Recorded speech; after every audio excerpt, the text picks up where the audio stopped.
माधवदास जी का एक नियम था, बहुत ध्यानपूर्वक सुनना। माधवदास जी जब जगन्नाथपुरी गए तो 3 दिन तक महाप्रभु जगन्नाथ जी को उन्होंने दर्शन नहीं किया। जगन्नाथपुरी पहुंचे, पहुंचते ही जगन्नाथ जी का श्री मंदिर देख करके रोने लगे और रोते रोते समुद्र के किनारे बैठ गए और जाकर के अपने आप को कोसते हुए रुदन करने लगे। किसी ने पूछा माधवदास जी ने दर्शन क्यों नहीं किया? बोले माधवदास जी अपने मन में विचार करने में 21 वर्ष का हो गया, अपने 21 वर्ष मैंने विषय भोग में व्यतीत कर दिए, जगन्नाथ जी की शरण में पहले क्यों नहीं आया?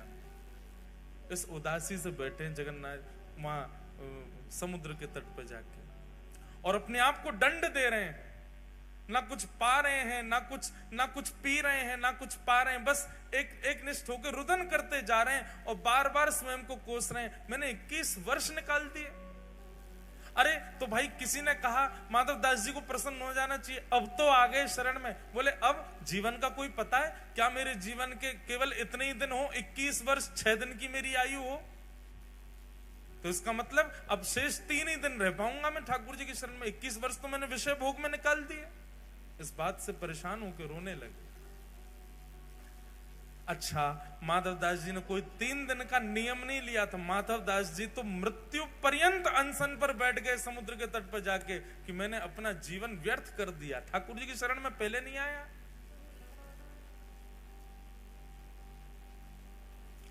तीन दिन बाद महाप्रभु जगन्नाथ जी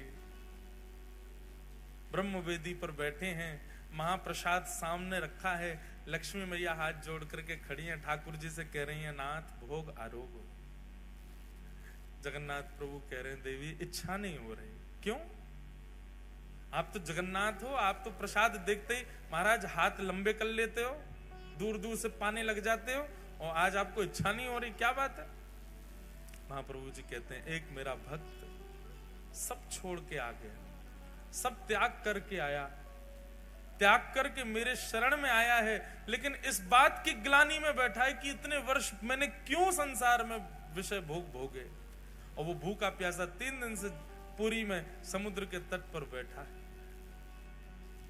मुझे उसकी याद आ रही है, मुझे भूख नहीं लग रही है, तुम कुछ करो, उसके पास प्रसाद भिजवाओ, वो पाएगा तब मैं प्रसन्न होऊंगा।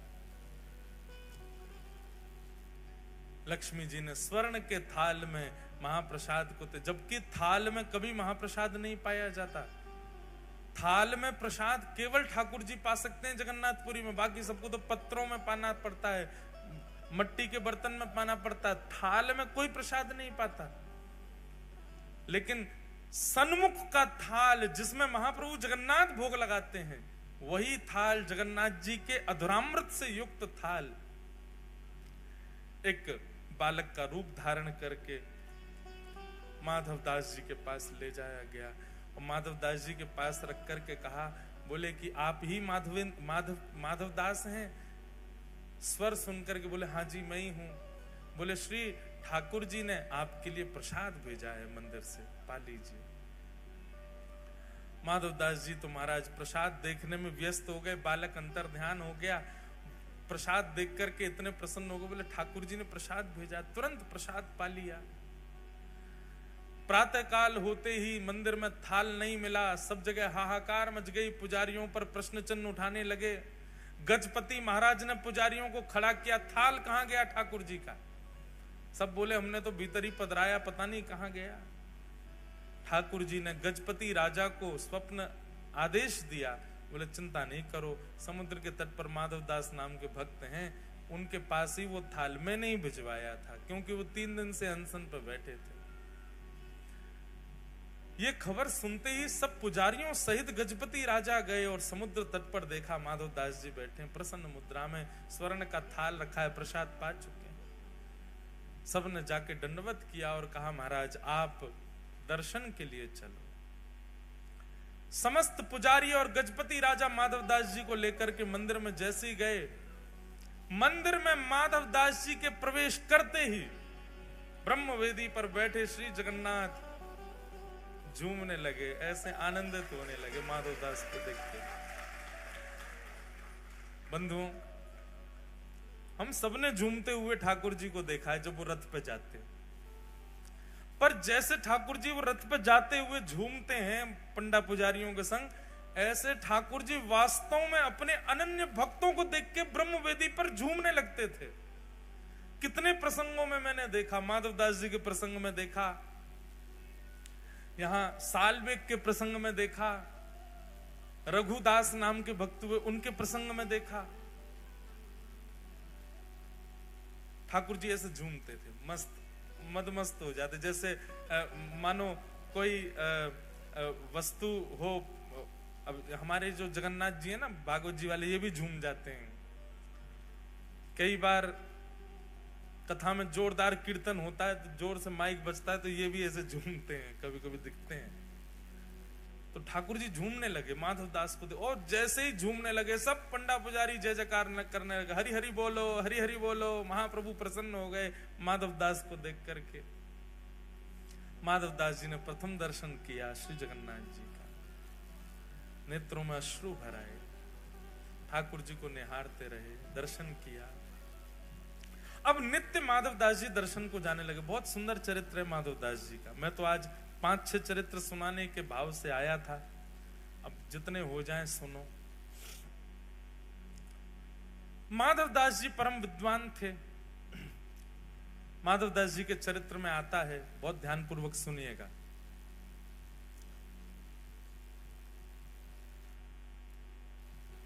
एक परम विद्वान पूरे भारत में घूमते घूमते सब जगह विद्वानों को परास्त करते हुए सब जगह से विजय पत्र लिखवा लेता था कि मैं जीत गया। काशी गया तो काशी में उसको किसी ने कहा, बोले सुनो, अगर तुमने जगन्नाथपुरी के माधवदास जी को हरा दिया तो हम मान जाएंगे कि तुम पूरे विश्व के विजेता, क्योंकि उनसे बड़ा विद्वान इस समय पृथ्वी पर कोई भी नहीं है। माधवदास जी को हरा के दिखा। ब्राह्मण देवता तुरंत जगन्नाथपुरी गए। जगन्नाथपुरी में ढूंढने लगे, कहां है माधवदास। किसी ने बताया वो कुटिया है माधवदास की। पहुंच गए, माधवदास जी को जाके कहा, हम अपना परिचय दिया, अपने विजय पत्र दिखाने लगे दुनिया भर के, मैं यहां से जीत करके आया हूं। अब मुझे किसी ने कहा है आपको हरा दूंगा तो मैं विश्व विजेता माना जाऊंगा। माधवदास जी बोले, ये सब हमको करने की इच्छा नहीं, हम विद्वान इसलिए नहीं बने कि सबको अपनी विद्वत्ता का प्रमाण दें। अच्छा, एक बात है, वैष्णव, बहुत ध्यानपूर्वक सुनिएगा, वैष्णव यदि गुणवान होगा तो अपने गुण को छुपाएगा। जो गुण प्रकाशित करता हो, समझना उसकी भक्ति अभी कमजोर है। बहुत ध्यानपूर्वक सुनिए। जो ठाकुर जी का स्वीकारी किया गया वैष्णव होगा, वो अपनी कला को, अपने गुण को, अपने स्वरूप को, अपनी श्रेष्ठताओं को छुपाएगा। ये तो संसारी व्यक्ति का लक्षण होता है कि बात बात पर दिखाना कि मुझ पर धन कितना, बात बात पर बताना कि मुझ में गुण कितने, बात बात पर प्रकाशित करना कि मुझ में कलाएं कितनी। ये भक्त का स्वरूप थोड़ी होता है। भक्त तो गोपनीय रखता है अपने स्वभाव, स्वरूप और अपनी योग्यताओं को। इसलिए हमारी प्रार्थना विशेष रूप से उन लोगों से जो ऊर्ध्वपुंड धारण करते हैं और गले में कंठी पहनते हैं। आप वैष्णव चिन्ह अंकित हो गए हो, अब तो गोपनीय हो जाओ। क्योंकि आप जब मुझसे कक्ष में मिलने आओगे तो नहीं कहूंगा, मैं ये बात मंच से ही कह सकता हूं कि आपको अपना गुण नहीं बताना चाहिए, अपना स्वरूप प्रकाशित मत करो कि आप कितने योग्य हो। वैष्णव का इस स्वरूप नहीं होता। वृंदावन में एक संत रहते थे, बहुत ध्यानपूर्वक सुनना। उन संत की महिमा इतनी थी कि महाराज चित्रकूट तक उनका प्रकाश हो गया। चित्रकूट के एक संत ने सुना कि वृंदावन में एक बड़े अच्छे संत हैं, वो ऐसे हैं, ऐसे हैं, ऐसे हैं, सब उनका भाव सुना। तो चित्रकूट के उन महाराज जी की इच्छा हुई कि मैं भी जाऊं वृंदावन, जाके उन संत का दर्शन करूं। कहां रहते हैं? बोले केसी घाट पर विराजते हैं। तो चित्रकूट के महाराज जी वृंदावन आए। बहुत ध्यानपूर्वक सुनो सब लोग, इधर देखो वैष्णव कैसा होता है। फोन तो थे नहीं कि उस पर फोटो मंगा लिया हो कि संत का फोटो भेज दो या उनकी वीडियो भेज दो, कुछ था नहीं। पहुंच गए वृंदावन। अब पूछते पूछते जा रहे हैं, ये फलाने संत कहाँ रहते हैं? बोले वहां चले जाओ, परिक्रमा मार्ग में केसी घाट पर रहते हैं। केसी घाट के समीप पहुंचे ही थे चित्रकूट वाले महाराज जी। उन्होंने जाकर के फिर पूछा किसी से, बोले भैया ये अमुक नाम के संत कहाँ हैं, मुझे उनके दर्शन करने हैं। तो जिस व्यक्ति से पूछा वो बोले अच्छा उनके दर्शन करने हैं क्या? बोले हाँ, मैं भी अभी जा रहा हूं उन्हीं के दर्शन करने के लिए, आप मेरे संगी चल देना। बोले हाँ भैया ये बढ़िया है, बार बार कहां ढूंढेंगे, आपसे ही पूछ लेंगे। अभी आप एक काम कीजिए, मैंने प्रसाद बनाया है ठाकुर जी का, आप पा लीजिए। कहां से आए आप? बोले चित्रकूट से आए भैया। ओहो चित्रकूट से आए, हमारे ठाकुर जी का प्रसाद पा लो। बैठा दिया, बैठा के उनको प्रसाद पवाया। प्रसाद पवाने के बाद बोले भैया आप चलो महाराज जी के हमको दर्शन करा दो। बोले अभी महाराज जी का समय नहीं है दर्शन का, वो ना 2 घंटा बाद मिलेंगे। 2 घंटा क्या करोगे? बोले क्या करें? बोले प्रसाद पाया, थोड़ी देर पौड़ लो, सो जाओ हमारे पास से। आसन बिछा दिया, बढ़िया सुंदर चद्दर। अरे हमको नींद नहीं है। नहीं नहीं सो जाइए ना, आप इतनी दूर चित्रकूट से आए हैं। वो नहीं माने तो जबरदस्ती उनको सुला दिया। बोले लेटो आप। हाथ पांव दबाने लगे, पैर पकड़ के मसलने लगे, हाथ दबाने लगे, पैरन में घी लगाने लगे। अरे भैया काय को इतनी सेवा कर रहे हो? हम जिस काम के लिए आए वो आप करने नहीं दे रहे। उन महाराज जी से हमको मिलना, उनसे मिलवा दो। अभी ले चलूंगा, थोड़ी देर हमको सेवा करने दो ना, मैं भी जाऊंगा वहां पे, आपको ले चलूंगा। इतने में कोई तीसरा व्यक्ति आया। अब वो महाराज जी बेचारे चिढ़ गए थे। बोले भैया हम आए थे अमुक नाम के संत हैं उनका दर्शन करने, और जब बाबा ने हमको पकड़ लिया यहीं पर, हमको पहले भोजन करा दिया, अब हमारे हाथ पांव दबा रहे हैं, जबरदस्ती पैर मसल रहे हैं हमारे। इनसे बोलो हमको छोड़े, हमको उनके दर्शन करने। वो तीसरा व्यक्ति जो आया वो प्रणाम करके बोला आपके जो चरण दबा रहे हैं ये वही महाराज जी हैं जिनसे आप मिलने आए हो, ये वही संत हैं। चित्रकूट से आए हुए संत जो थे उनके नेत्र सजल हो गए। बोले मैंने जो सुना था ना, मुझे लगता था कि मैं देखूंगा तो उनका भाव अनुभव करने का प्रयास करूंगा, पर मुझे पता ही नहीं, मैं पिछले 2 घंटे से उन्हीं के भाव देख रहा था। यही है असली ये 2 प्रकार के वैष्णव, एक वो जिसने ठाकुर जी को पकड़ रखा है और एक वो जाकू ठाकुर जी ने पकड़ रखा है। जिसने ठाकुर जी को पकड़ रखा है ना वो हम सब हैं। हम में आडंबर भी है, हम में दंभ भी है, हम में प्रकाशन भी है, हम में सब कुछ है। पर ठाकुर जी जाकू पकड़ लेना वो तो अत्यंत गौड़ हो जाता है, अत्यंत गोपनीय हो जाता है, अत्यंत सूक्ष्म हो जाता है, वो शांत हो जाता है। वो अपनी योग्यता जिससे संसार रीझे वो कार्य वो कर ही नहीं सकता। योग्यता बताने से 4 लोग रीझेंगे मुझसे, और वैष्णव को डर लगता है कि कहीं वो रीझ ना जाए मुझसे। मैं जिसको रिझाने के लिए बैठा हूं केवल वही रीझे। मीराबाई कहती हो बाला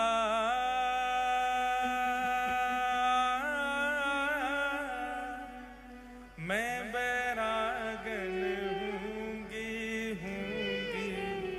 मैं बैरागन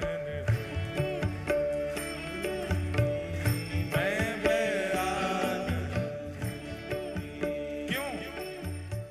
इस पूरे पद की जो विशेष लाइन है ना, जो विशेष बात है मीराबाई की। आप लोग कहोगे मीराबाई भी तो प्रकाशित कर रही है कि मैं बैरागन होंगी, सबको गा के क्यों बता रही है? उनका कहने का एक ही उद्देश्य है, जिससे सब रीझ है उसलिए नहीं। गाना मेरे साथ। जिन भेषा मारो सावरो रीझ है, जिन भेषा मारो सावरो रीझ है, जिन भेषा मेरो सावरो रीझ है, जिन भेषा मेरो सावरो रीझ है। मैं सोही भेष धरूंगी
हनुमान जी महाराज सीता जी को सिंदूर लगाते देखते हैं तो सोचते हैं कि ओहो, एक सिंदूर की धार लगाने से आप श्री राम जी की गृहिणी कहलाएंगी, हम तो सर्वांगन अंग पे लगा लेंगे। ऐसे मीराबाई भी साधुओं से संतों से पूछती हैं, आप गेरुआ वस्त्र क्यों पहनते हैं? बोले इससे ये पहचान होती है कि हम ठाकुर जी के हैं। मीराबाई महाराज वही पहन के आ जाती हैं। बोले जिससे ये पता लगे कि मैं श्याम सुंदर क्यों, मैं तो वो पहनूंगी। कहो तो कुसुमल साड़ी रंगावा, कहो तो कुसुमल साड़ी रंगावा, कहो तो भगवा भे, कहो तो भगवा भे, कहो तो मोतियन मांग भरावा, कहो तो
प्यारे की। थोड़ा थोड़ा आगे खिसक आओ, थोड़े थोड़े आगे आ जाओ। आओ भाई, आज्ञा हुई है व्यास मंच की, तुरंत आओ। नेक नेक आगे आओ, आगे वाले भी आगे आ जाओ। बस नार में बाम लगा लेना रात को। पीछे वाले कहाँ हैं बेचारे, तोड़ दो जेल, आ जाओ आगे सामर्थ हो तो। बोलो जगन्नाथ महाप्रभु की। तो वैष्णव का स्वभाव कैसा होता है, वैष्णव का स्वरूप कैसा होता है कि वो प्रकाशित नहीं करता स्वयं को। अपने आप उसका प्रकाश हो जाए वो बात अलग है। और एक बात और सुनिए, वैष्णव गुणवान होते हुए भी अपने जब गुण का प्रकाश नहीं करता तो ठाकुर जी उसका प्रकाश करते हैं। फिर माधवदास जी परम विद्वान, और एक विद्वान आकर के उनसे कहने लगा कि मुझसे शास्त्रार्थ करिए, आपको हरा करके आपसे विजय पत्र लिखवा करके लेके जाऊंगा तो काशी में मेरी बड़ी जय जयकार होगी। सब लोग इधर देखो, ध्यान से सुनो। माधवदास जी ने कहा, भैया ये शास्त्रार्थ करने के लिए विद्वान नहीं हुआ मैं, या शास्त्रार्थ करने के लिए अध्ययन नहीं किया मैंने। मुझे जो शास्त्रों से करना था वो मैं कर चुका, अब तो मैं भजन में लग चुका हूं, अब ये सब नहीं, मेरा विषय नहीं है। वो तो पीछे पड़ गया, बोले नहीं आप मुझसे शास्त्रार्थ करो और मुझे विजय पत्र लिखवाना है। माधवदास जी बोले आप विजय पत्र ऐसे ही लिख लो, लाओ मुझे दो, मैं लिख देता हूं, क्या लिखना है। तो फिर वो बोलता जा रहा है, माधवदास जी लिख रहे हैं, क्या लिखना है। बोले लिखिए कि मैं जब आया, मेरा नाम लिखिए, अमुक नाम के ब्राह्मण जगन्नाथपुरी आए, इनका माधवदास जी ने बहुत स्वागत किया, माधवदास जी ने ऐसा किया, इस विषय पर शास्त्रार्थ हुआ। शास्त्रार्थ में चारों खाने चित हो गए माधवदास जी, और हार करके चरणों में प्रणाम करके अपनी हार स्वीकार की है। माधवदास जी ने लिख दिया, दिखा दिया, बोले देख लो लिख दिया। हाँ नीचे हस्ताक्षर कर दो, नीचे माधवदास ले जाओ भैया विजय पत्र, जिसको दिखाना दिखा दो, हमने तुमसे हार स्वीकार की। और वो व्यक्ति तो महाराज सीधा काशी पहुंचा। काशी में जाकर के विद्वानों से कहने लगा, लो तुम लोगों ने कहा था माधवदास को हरा के दिखाओ, हरा दिया मैंने उसको, माधवदास को हरा दिया तुमने। बोले चारों खाने चित हो गए, दंडौत करने लगे मेरे आगे, भीगी बिल्ली की तरह पीछे पीछे चल रहे थे। बोले आपसे ज्यादा विद्वान कौन। बोले विश्वास नहीं हो रहा। बोले लो पढ़ो विजय पत्र। विजय पत्र ब्राह्मण पढ़ने लगे। उसमें लिखा था कि अमुक नाम का ब्राह्मण माधवदास जी की कुटिया में आया, माधवदास जी ने उसका स्वागत किया, स्वागत के पश्चात इस विषय पर शास्त्रार्थ हुआ, और शास्त्रार्थ में माधवदास जी ने अमुक नाम के व्यक्ति को चारों खाने चित करके हरा दिया। अमुक नाम का व्यक्ति हार गया और नीचे माधवदास जी के हस्ताक्षर। बोले क्या पढ़ रहे हो, क्या पढ़ रहे हो। माधवदास जी हारे हैं, मैं नहीं हारा। बोले इसमें लिखा है। उसने देखा तो उसमें वही लिखा था, माधवदास जी से वो हार गया। अब तो सब काशी के ब्राह्मण उसकी निंदा करने लगे। बोले शर्म नहीं आती, झूठ बोलता है, कोरा झूठ बोलता है, तुझको क्या लगा हम विजय पत्र पढ़ेंगे नहीं, तो दूर से दिखा देगा हम मान जाएंगे। अरे नहीं नहीं, सच में माधवदास ने ऐसा ही लिखा था कि वो हार गया। बोले लिखा था मतलब शास्त्रार्थ हुआ था कि नहीं हुआ था। अरे नहीं, वो माधवदास कर नहीं रहा था शास्त्रार्थ। बोले मुझे करना नहीं, मैं विजय पत्र दे देता हूं। अब तो ब्राह्मणों को और झूठ पकड़ में आ गया। बोले इसने आते क्या कहा था कि मैं शास्त्रार्थ करके आया, चारों खाने चित करके आया। ब्राह्मणों ने कहा हम तेरी बात नहीं मानेंगे। बोला मैं फिर से जाऊंगा। बोले अब तेरे जाने से कुछ नहीं होगा, हमारा एक गुप्तचर और जाएगा तेरे साथ, और अब की बार तुम जाके माधवदास जी से शास्त्रार्थ करो, और शास्त्रार्थ करने के बाद जो हारेगा वो गधा पे बैठ करके, कालीत मुख पे पोत करके और पादुकाओं की चप्पल गले में धारण करके जगन्नाथपुरी में उसको घुमाना। हमारा गुप्तचर जब देख लेगा तब काशी में प्रमाणित होगा कि हाँ कौन जीता कौन हारा। बोला हाँ करवा लो। काशी के लोगों ने अपना गुप्तचर भेज दिया, ये दोबारा से गए। अब की बार जैसे ही माधवदास जी की कुटिया पे पहुंचे, माधवदास जी समुद्र स्नान करने के लिए गए हुए थे। ये आए, आकर के ढूंढने लगे कहाँ है माधवदास, कहाँ है इतने में ही श्री जगन्नाथ भगवान और बलराम जी छोटे छोटे बालक बन के आए। दो कथाएं हैं इसमें एक कथा तो यह है कि माधवदास जी का रूप धारण करके जगन्नाथ जी आ गए, और जगन्नाथ जी ने आकर के शास्त्रार्थ करके उसको हरा के गधे पे बैठा दिया। एक और कथा ऐसी आती है कि जगन्नाथ भगवान और श्री बलराम जी दो छोटे छोटे बटुक बालक बन के आ गए। बालक बन करके आए, आगे वो क्यों खटखटा रहे हो हमारे गुरु जी का दरवाजा। बोले कहाँ है माधवदास। जगन्नाथ जी बोले तमीज से बोलो, हमारे गुरु जी का नाम ऐसे बोलते हो, बहुत विद्वान है वो। बोले हम उसको शास्त्रार्थ में हराने आए हैं और उसको हरा करके गदा पे बैठाएंगे, कालीत पोत करके पूरे जगन्नाथपुरी में घुमाएंगे। बलराम जी तो क्रोध में भर गए। बोले तू एक काम कर, तू हम तो शास्त्रार्थ कर ले पहले। ये छोटे छोटे बालक, तुमसे क्या शास्त्रार्थ करूंगा मैं? बोले तुम हमको हरा दो तो हम माधव दास जी को पास ले चलेंगे। ठाकुर जी से शास्त्रार्थ में कैसे जीते? बलराम जी और ठाकुर जी ने ऐसे शास्त्र सुनाए, महाराज वो हार गया। जैसे ही हार हुई तो बहुत सारे विद्यार्थी इकट्ठे हो गए थे, सब चिल्लाने लगे, बोलो गधा लाओ, इसको बैठाओ, हार गया। अब वो तो भागने लगा, बलराम जी ने पकड़ा उसको, बोले कहां जा रहे हो, बैठो गधा पे। ठाकुर जी गधा लेके आए, उस पर उसको बैठा दिया, मुख पे काली पोत करके, और बलराम जी और श्री जगन्नाथ भगवानी गधा पे बैठा के उसको पूरे जगन्नाथपुरी में घुमाने लगे। गुप्तचर ने दूर से देख लिया। अब वो ब्राह्मण मुंह छुपाए, बोले इसको नहीं दिख जाऊं मैं, काशी में हल्ला करेगा। उसने तो देख ही लिया। इतने में ही माधवदास जी आए। माधवदास जी जैसे ही आए, माधवदास जी ने देखा बड़ी भीड़ बालकों की घूम रही है और ये गधा पे कौन बैठा है। आगे जाकर के देखा तो वही ब्राह्मण था जो विजय पत्र लिखवा के ले गया था। माधवदास जी ने जैसे ही देखा तो नीचे देखा तो गधा के गले में रस्सी बांध के दो बालक, श्याम और गौर वर्ण के दो बालक घूम रहे हैं। माधवदास जी तो देखते ही समझ गए तो जगन्नाथ जी। जाकर के माधवदास जी बोले जय जय, क्या कर रहे हो? जगन्नाथ भगवान तो गधा वधा छोड़ के भाज गए वहां से, बलराम जी भी भाज गए। उसको ब्राह्मण को छोड़ दिया वहीं पे। माधवदास जी गए, उतारा उसको। अरे भैया ये आप क्या अपने गमछा से उसका मुख पहुंचा, ये गधा पे क्यों घूम रहे थे आप? बोले भैया मुझे क्षमा कर दो, मैं तुमसे शास्त्रार्थ नहीं, तुम्हारे बच्चों ने हरा दिया मुझे, तुम्हारे विद्यार्थियों ने हरा दिया, मैं तुमसे क्या शास्त्रार्थ करूं। बहुत उदास हो गया था वो व्यक्ति, वो ब्राह्मण। माधवदास जी ने हृदय से लगाया, बोले अब अपनी उदासी छोड़ो और मैं तुमको एक रहस्य बताने वाला हूं, वो ध्यान से सुनो। बोले क्या? बोले जो बालक इतनी देर से तुम्हारे सामने बैठ के शास्त्र सुना रहे थे वो कोई बालक नहीं थे, साक्षात जगन्नाथ जी थे, साक्षात श्री बलभद्र जी थे।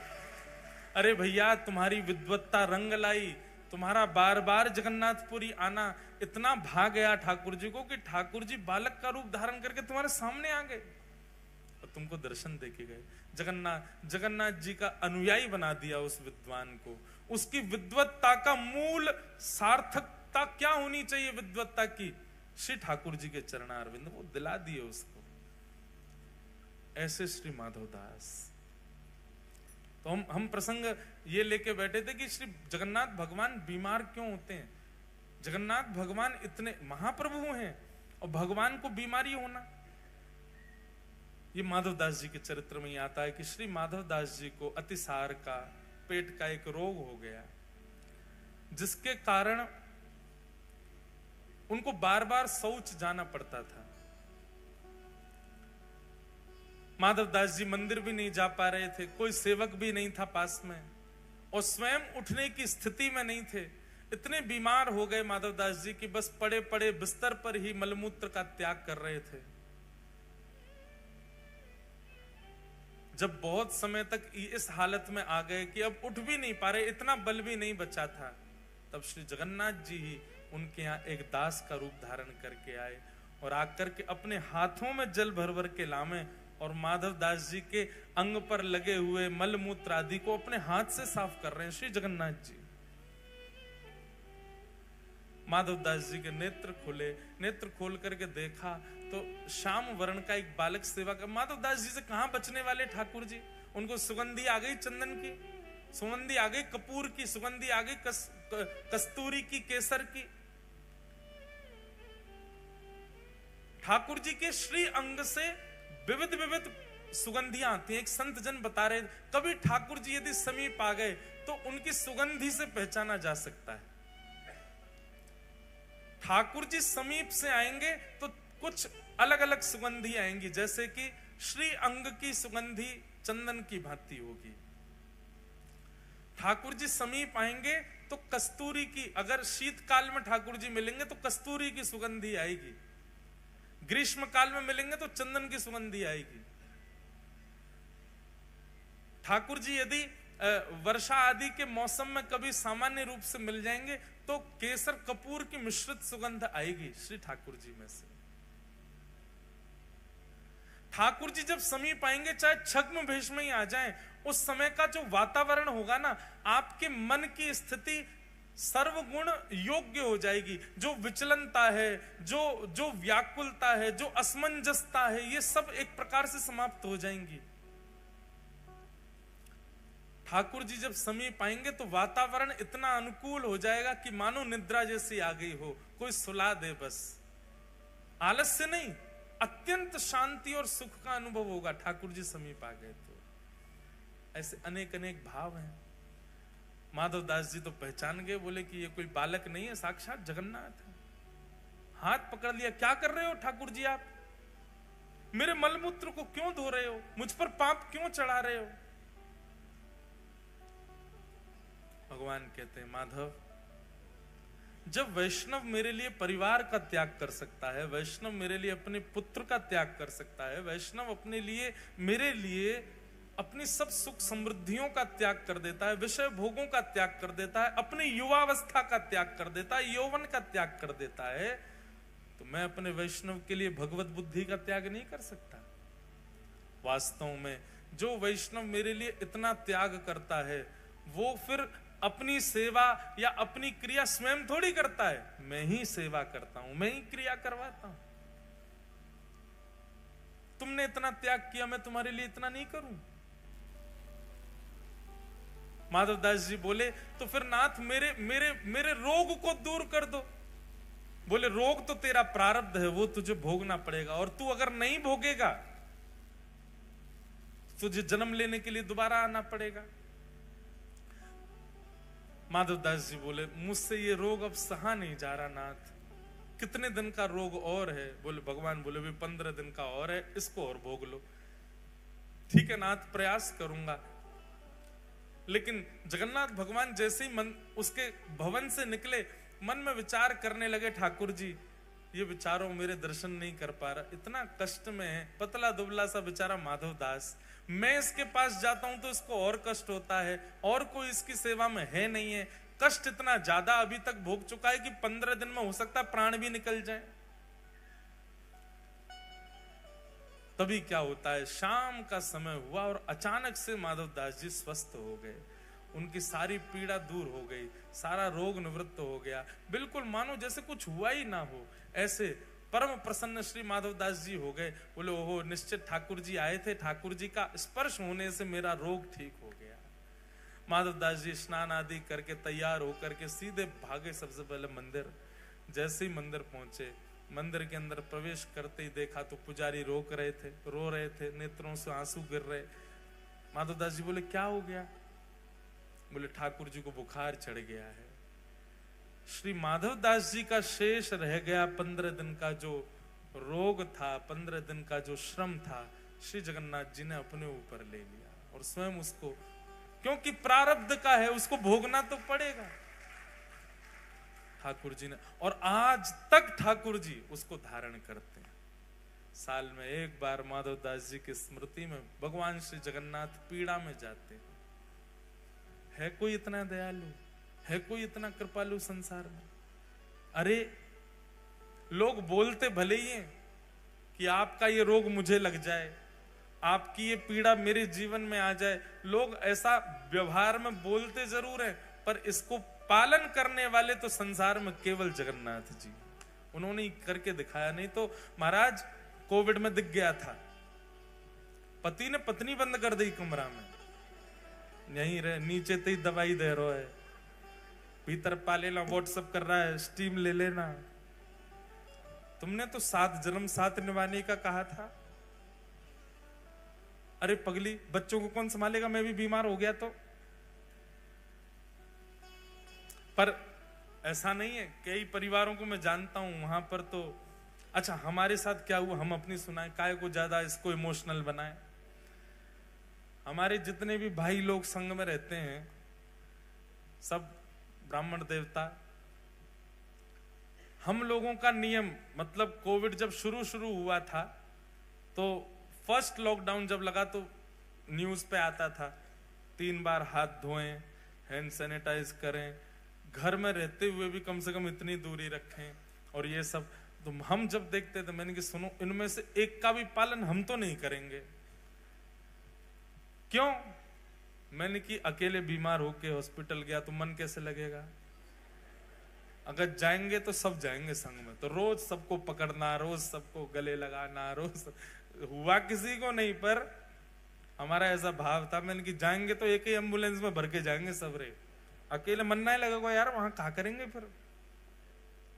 हमारी तो बात नहीं अद्भुत है। एक हमारे पंडित जी बोले महाराज जी आप तो वैकुंठ जाओगे। मैंने कि तो वह हम तो नरक में जाएंगे। बोल रहे थे विनोद में। मैंने कि ऐसे काय को बोल रहे हो? बोले लेकिन आप एक बात लिखवा लो हमसे। मैंने क्या? आप वैकुंठ गए और हम नरक गए तो आप भी ठाकुर जी से कहोगे मेरा मन नहीं लग रहा, या तो उनको बुला दो या मुझे भेज दो। तो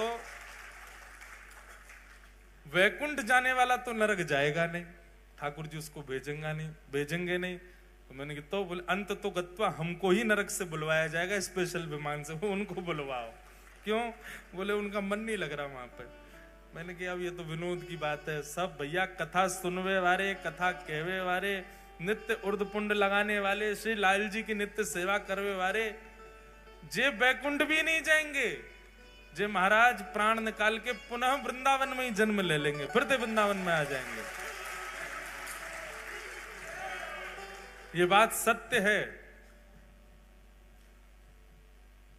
जितने भी भगवत भजन कर, और सुनिए, पुण्य की कामना से भजन करने वालों के लिए वैकुंठ होगा, पर प्रेम लक्षणा भक्ति के उपासक जो हैं, प्रेम लक्षणा भक्ति से जो ठाकुर जी को भजन करते हैं, जो प्रेम से ठाकुर जी की सेवा करते हैं, ठाकुर जी को भजते हैं, जिनकी कोई कामना नहीं ठाकुर जी से, नित्य सुबह शाम भजनताई गौर राधे श्याम, जपो हरे कृष्णा हरे राम, नित्य उर्दपुंड लगाते हैं, कंठी माला पहनते हैं, एकादशी निष्ठा करते हैं, जो प्रेम लक्षणा भक्ति के उपासक हैं, जे मृत्यु के बाद में बैकुंठ भी नहीं जाते, जे तो पुनः धाम में ही प्रकट हो जाते हैं, पुनः धाम में ही इनका जन्म होता है।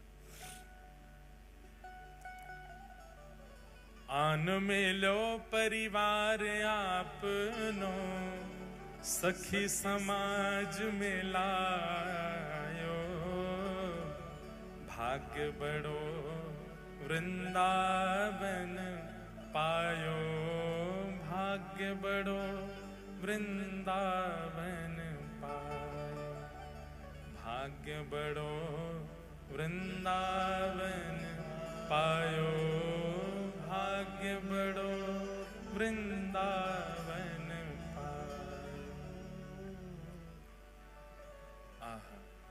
तो ठाकुर जी ने वो रोग ले लिया। माधवदास जी खूब रोए ठाकुर जी के सामने, पर भगवान बोले ये मेरे प्रेम का प्रतीक है, ये मेरे प्रेम का उपहार है माधव तुम्हारे लिए, कि अब मैं सदा तुम्हारे इस रोग को धारण करके रखूंगा। और 15 दिन बाद जब श्री महाप्रभु जी स्वस्थ हो गए, उसके बाद फिर ठाकुर जी रथ में आरूढ़ हो करके नाचते गाते भय माधवदास जी के संग में समस्त वैष्णवों के संग गुंडीचा यात्रा के लिए गए। 7 दिन ठाकुर जी गुंडीचा में विराज करके लौट करके आए। माधवदास जी के मन में आया कि ठाकुर जी अब मैं आपके तो दर्शन करता हूं, आपके पास तो नित्य आता हूं, मेरी इच्छा है कि मैं एक बार वृंदावन दर्शन करके आऊं। माधवदास जी ने जैसे ही कहा मैं वृंदावन दर्शन करके आऊं, ब्रह्मवेदी पर बैठे हुए महाप्रभु जगन्नाथ जी, उनका मुखमंडल उतर गया, शुष्क पड़ गए ठाकुर जी। महाप्रभु जी बोले कहा भयो जय जय, ऐसे काय को है गए आप? ठाकुर जी बोले माधव मेरो मन कैसे लगेगा जगन्नाथपुरी में? जैसे सब वैष्णवों का मन मेरे को देख करके लगता है, ऐसे मेरा मन तुमको देख के लगता है। जब तक तुम नहीं आते हो दर्शन करने के लिए मैं उतावला रहता हूं, और तुम वृंदावन चले जाओगे तो फिर मेरा मन कैसे लगेगा? वैसे बंधुओं महाप्रभु जी नित्य वृंदावन जाते हैं। ये आप पीछे जो दर्शन कर रहे हैं ना श्री जगन्नाथ जी का, ये बड़ श्रृंगार का दर्शन है। कौन सा श्रृंगार? बड़ श्रृंगार। ये बड़ श्रृंगार कब होता है ठाकुर जी का? शयन में। एकमात्र ऐसे ठाकुर हैं पूरे भारत में जो रात में मालाएं पहनते हैं। पूरे दिना तो पहनते ही हैं, पूरे दिना श्रृंगार होता है, पर रात्रि में विशेष श्रृंगार होता है श्री महाप्रभु जी का बड़ श्रृंगार। और ये बड़े श्रृंगार का कारण, श्रृंगार क्यों करता है व्यक्ति? कहीं जाना हो तो श्रृंगार करता है। रात में सोने में कोई श्रृंगार करता है? सोने से पहले पतिदेव बाल काट रहे हों, परफ्यूम लगा रहे हों, मुख पे जो है गोरे होने वाली क्रीम लगा रहे हों, ये कहां दिखता है? कभी नहीं होता। सुबह सुबह व्यक्ति शेविंग करे, श्रृंगार करे, समझ में आता। नए कपड़े रात में 3 पीस निकाल करके लेटते समय ये सब करे तो अजीब नहीं लगे? महाप्रभु जी पूरे दिन श्रृंगार कर, तो राज में विशेष श्रृंगार होता है। आपको पता है रात्रि में श्री जगन्नाथ जी को जो यहां लड़ लगाई जाती है ना पुष्पों की, नेत्रों के ऊपर, वो पलक के भाव से लगाई जाती है। ये केवल रात में ही धारण होती है ठाकुर जी को, दिन भर नहीं होती। एक अधर चुंबित माला होगी, अधर को स्पर्श करती भाई माला, वो इधर धारण करते हैं, यहाँ अधर चुंबित माला होती है। और पूरे दिना तो ठाकुर जी ऐसे दिखेंगे, हाथ नहीं दिखते, पर रात्रि के पुष्प श्रृंगार में ठाकुर जी की उंगली बनाई जाती है। ये जो ऐसे है ये ठाकुर जी की उंगलियां हैं, ठाकुर जी के हस्तकमल बनाए जाते हैं बड़ श्रृंगार में। क्यों?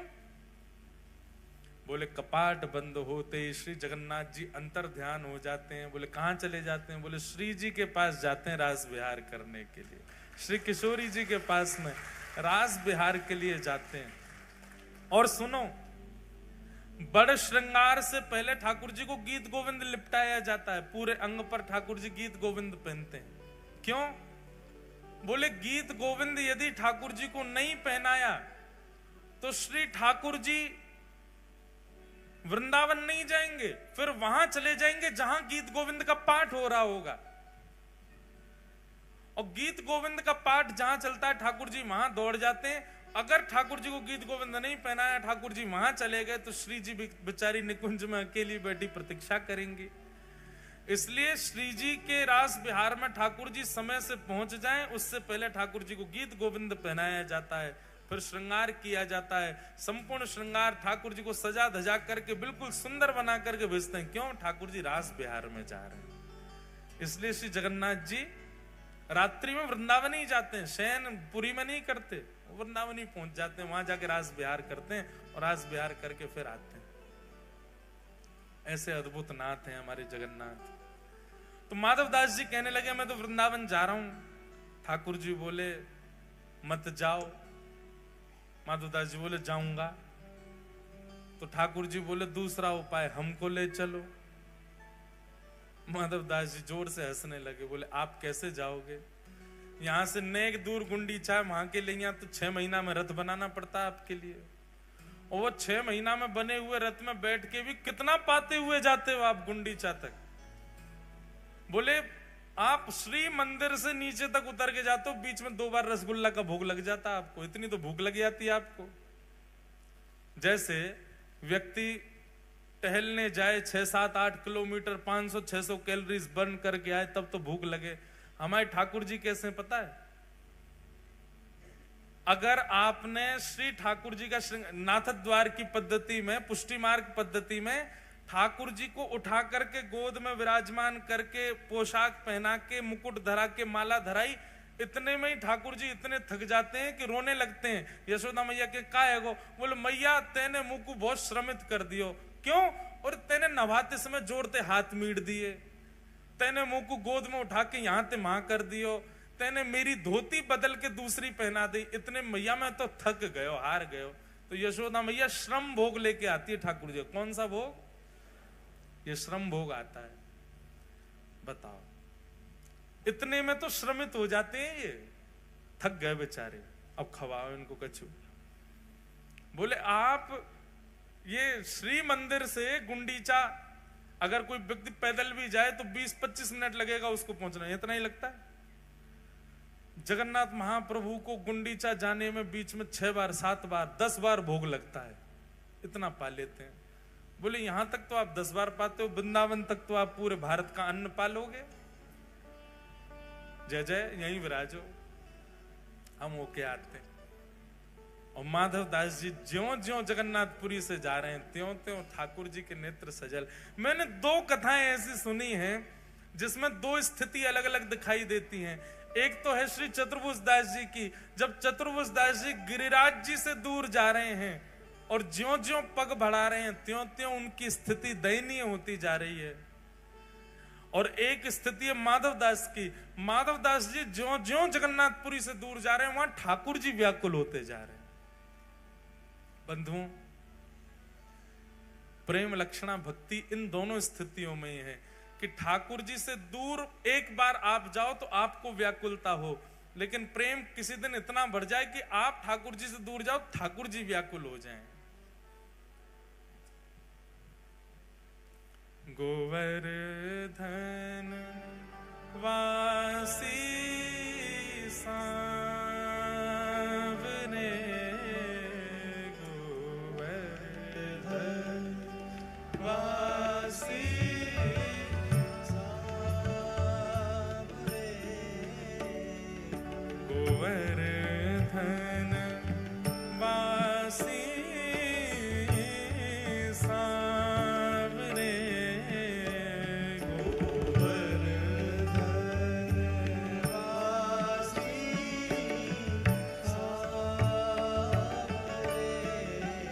लाल तुम बिन रयो न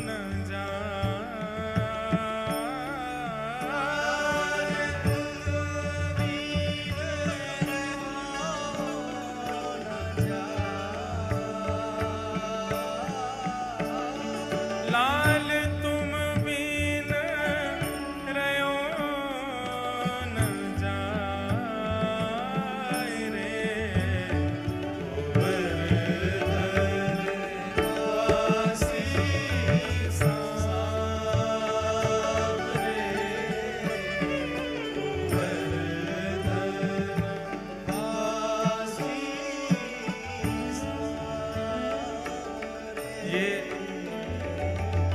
ये पद तो चतुर्भुज दास जी गा रहे हैं ठाकुर जी के लिए, पर बंधुओं ऐसा प्रेम ठाकुर जी से बना कि जब माधव दास जगन्नाथपुरी से जा रहा है तो ठाकुर जी उसके लिए गा रहे होंगे, अरे माधव तू मत जा, मैं तेरे बिना कैसे रहूं, मेरा मन नहीं लगेगा। भक्ति की स्थिति यहीं तक पहुंचनी चाहिए। आप ठाकुर जी के बिना ना रह सको ये प्रारंभिक स्थिति है, पर प्रेम देते देते एक समय ऐसा आ जाए कि ठाकुर जी आपके बगैर ना रह सके, आपके बगैर रह ही नहीं पाए आपके लाल जी। मैं कोई अपनी प्रशंसा के भाव से या अपनी कोई योग्यता बताने के भाव से इस बात को बिल्कुल नहीं कह रहा हूं, पर हमारे लाल जी को हिसार कथा हुई, अगर हम हिसार नहीं लाएंगे तो आपकी कथा में या तो हमको कुछ हो जाएगा, नहीं तो कराने वाले को कुछ हो जाएगा, या फिर पूरा पंडाल में ही कचुआ जाएगा। ठाकुर जी मानो ये बात कह देते हैं, दारी के मेरे बगैर चलो मत जाइयो, कहीं मुंह संग लेके जा, मैं तेरे संग ही जाऊंगा। कई बार मन में भाव आया, घर वाले भी कई बार कहते हैं, बोले लाल जी का इतना सामान इतना सब लेके चलते हो, श्रमित हो जाते हो, ठाकुर जी को यहीं छोड़ जाया करो घर पे। हम कर चुके हैं प्रयास 1-2 बार, अब होता क्या परिणाम वो मुझे बता देता हूं थोड़ा सा। जहां के लिए हम सोचते हैं कि ठाकुर जी अब वहां आप मत चलो, हमने निवेदन किया, मैंने लाल जी आप घर विराजो, मैया सेवा करेगी, प्रसाद पवावेगी, बालक सब सेवा जानते ही हैं, हम आते हैं वहां पे, आप श्रमित हो जाओगे जाने में। बस इतना कहा ही है मैंने, इतने में ही कोई हमारे जो सब फोन वोन रखते हैं ऑफिस में, जो कथा वथाओं की सब डेटे, उनके पास में फोन आ गया, जहां अगली कथा, जहां के लिए मना किया ठाकुर जी को, वो जो कथा करा रहे थे उनकी माता जी पधार गई, अब कथा नहीं होगी। मैंने कि लाल जी इतना बड़ा दंड नहीं देना था। थी वो बेचारी आईसीयू में ही थी, वृद्ध थी, 90 से ऊपर की थी, पर वो रुक जाती, कथा पूरी होती तब तक, अगर लाल जी जाते तो। लाल जी ने कही मोह छोड़ के जाएगो अकेलो वहां पे फिर आनंद करके आवेगो। तब से हमारे मन में विश्वास उठ गया। एक बार विदेश यात्रा पर जा रहा था, तो विदेश इतने जाते नहीं, मैं अकेला ही जाता हूँ। अब तो कथा नहीं करने जाता मैं, ऐसे ही बस कुछ दिन आराम के लिए। लाल जी से हमने कहा लाल जी आप तो यहीं विराजो, हवाई जहाज में ले जाओ। अब हम तो ले जाते हैं ऐसे लटका के लाल जी को, पर व्यवस्था फिर भी बहुत करनी पड़ती है। फिर हवाई जहाज में ठाकुर जी के सोने की व्यवस्था करनी पड़ती है। अकेले जाओ तो इकोनॉमी में चले जाओ, इनको लेके जाओ तो बिजनेस में जाना पड़ता, फिर इनकी अलग से व्यवस्था करनी, वो महंगी टिकट और होती है। फिर जब पहुंचते हैं वहां जाकर के फिर चेकिंग अलग होती है, सब बहुत कुछ हो जाता है। वो भोजन प्रसाद भी वहां पे इतना रुचि का मिलता नहीं। तो हमने कहा ठाकुर जी आप रहो यहीं पे।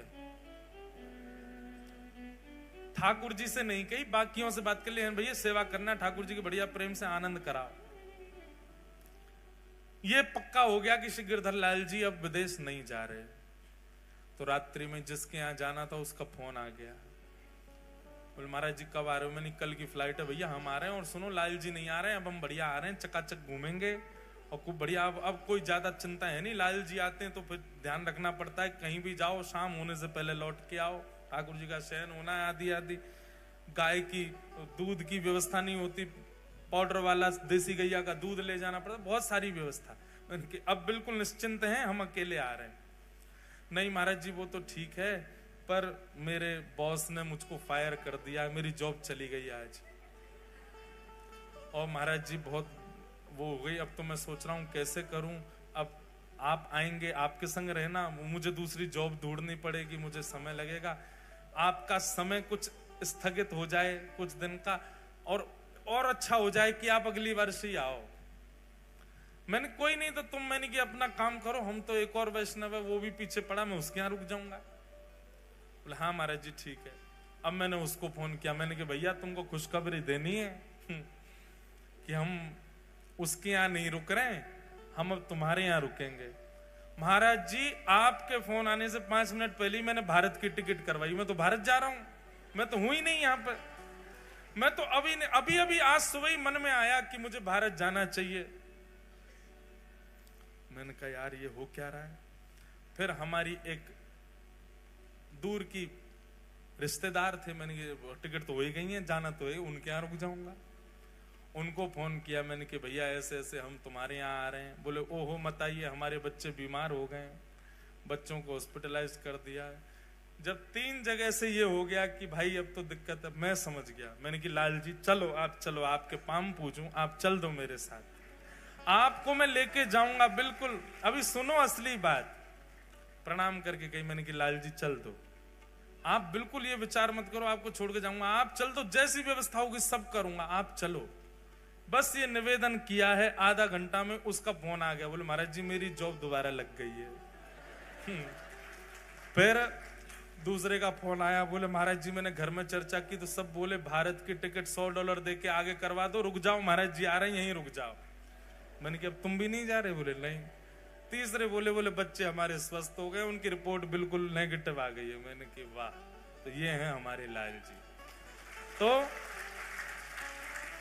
इनके बगैर ये रहते ही नहीं, इनको घूमना बहुत पसंद है। हमारे लाल जी को समीप से देखो, इनका एक पैर आगे है थोड़ा सा। तो जिस दिन ये घर आए थे उसी दिन हमारी मैया, जैसे नई बहू आती है उसके नैन नक्श देखते हैं ना, हमारी माता जी जिस दिन लाल जी पधारे उसी दिन बोली लाला जी तो घुमक्कड़ लाला है, जे रुकेगो नहीं, या कोई एक पाम आगे निकल रहा है। तो वादना से हमारे ठाकुर जी डटते ही नहीं है, ये घूमते ही रहते हैं इधर उधर।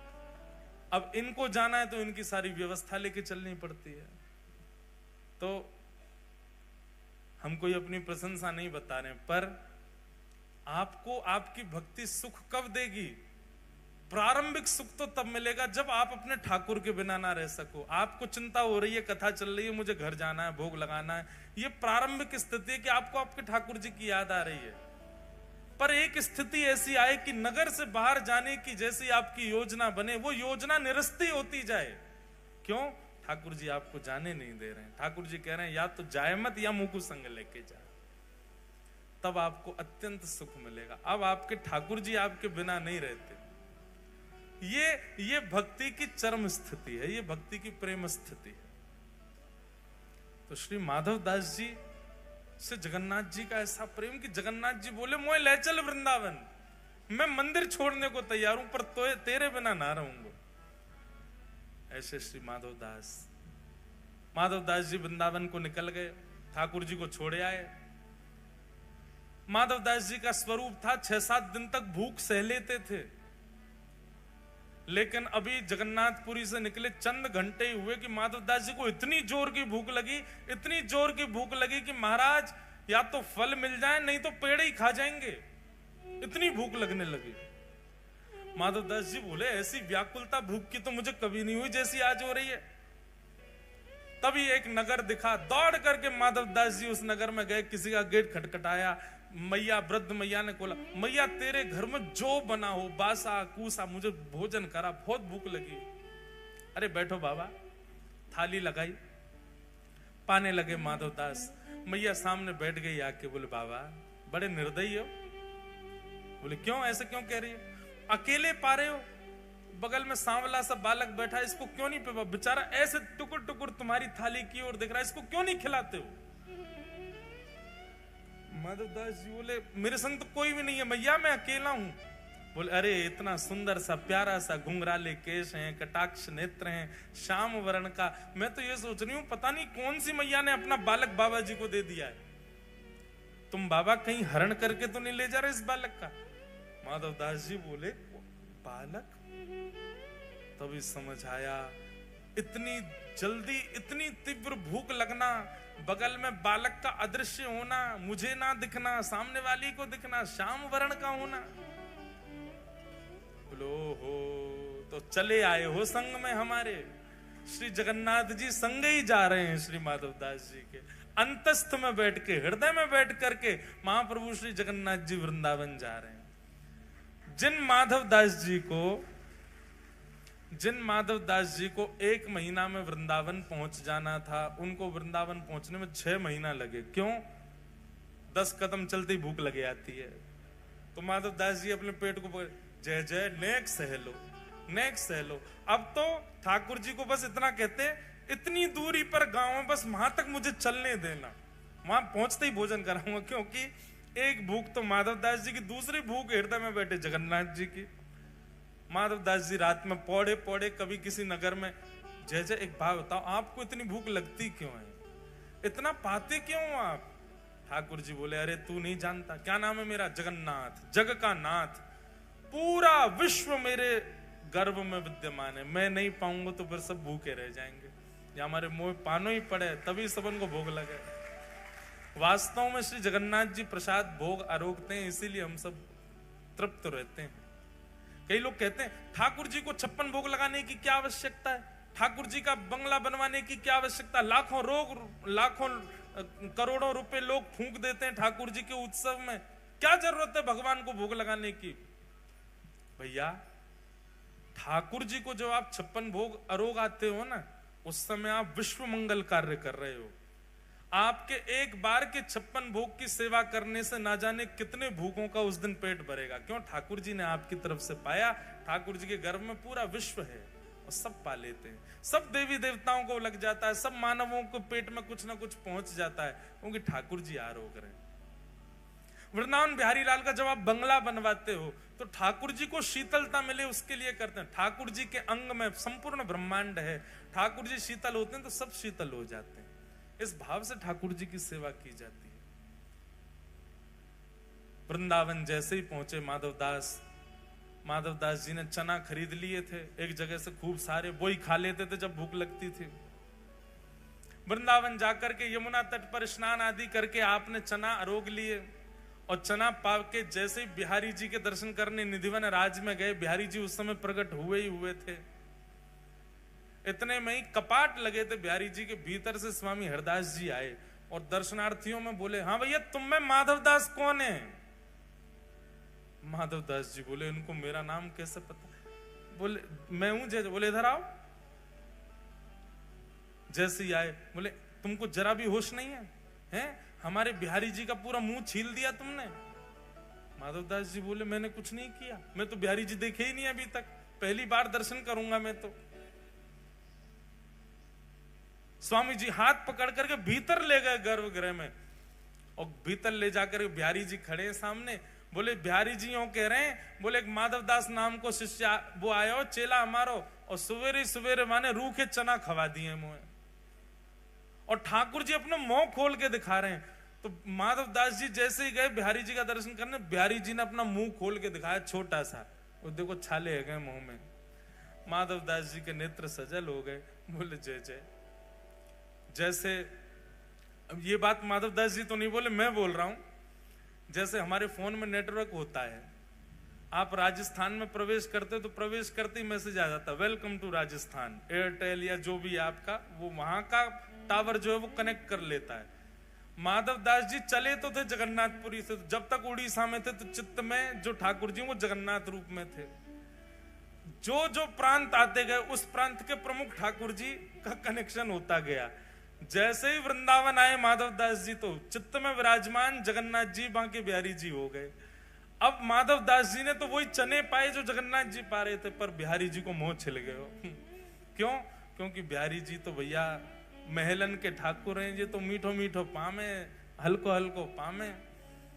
माधवदास जी बलैया ले लगे, जय हो मेरे ठाकुर जी, आपने मेरे हृदय को पूर्ण रूपेण स्वीकार कर लिया, ये प्रमाणित कर दिया आज। क्योंकि मेरे चित्त में जगन्नाथ बैठ करके आए थे, पर वृंदावन आते आते आते आते वो तो बिहारी जी हो गए, अब चित्त में बिहारी जी। अब स्वामी श्री हरदास जी ने कही कब तक हो वृंदावन में? बोले अभी तो हैं कुछ दिन।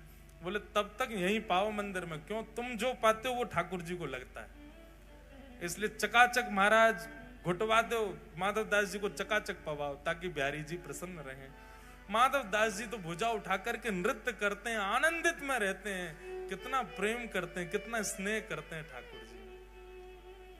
ऐसे श्री माधवदास जी, उनका बृहद चरित्र है। हमको तो और भी कई चरित्र कहने थे, पर सब भावों को कल और है कथा, कल 11 बजे से है, सब सुनेंगे। आज हमारे मध्य में पूज्य श्री मस्तराम बाबा आए हैं, हमारे पूज्य श्री रविंदानंद जी महाराज आए हैं, नवनीत जी महाराज आए हैं, मयंक जी भी आए हैं, सब लोग विराज रहे हैं। आपके भी भाव हम सुनेंगे। आप में से कोई भी उठ के गया तो उसके पेट में दर्द होगा, इसलिए बैठे रहो, बैठ जाओ।